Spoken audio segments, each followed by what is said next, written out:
There was a family who was getting ready to camp here in California recently, and they were putting their tent together. And right before they put the stakes in, there was a gust of wind that just kind of took their tent up. And I think we see it. It's still probably somewhere in space. It's just right up into heaven. It was just kind of inflated with air. And here's the replay. Just kind of whoop, there it goes.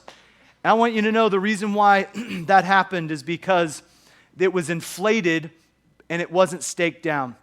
I want to tell you that if we're not staked to the truth of what God says about us, all of our prides get inflated. All of us will have an inflated view of who we are, of what we can do, of what we think is right. And what happens is we're not staked to the truth of what God says about us. And next week we're going to see how what God says about us is the most important thing.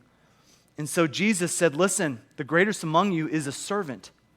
Someone who's just saying, hey, listen, it's not about my ability, not about what I can do, who sees me, who what I think is right, who I thought was wrong. It's about allowing myself to come into God's plan for me.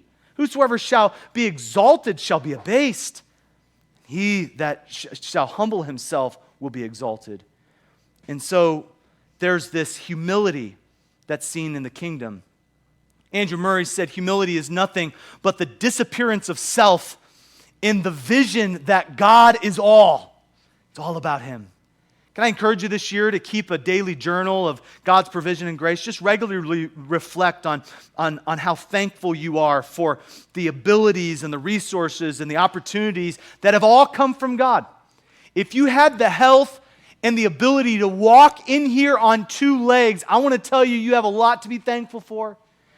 And if you didn't, I will tell you, you still have a lot to be thankful for. If there's breath in your lungs, if you have loved ones around you, if you have friends around you that God has placed in your life, all the resources, all the abilities, all the opportunities are ultimately from Him.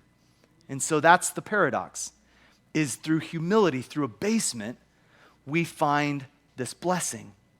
Number two, I want you to see the second paradox is that God gives strength through our weakness.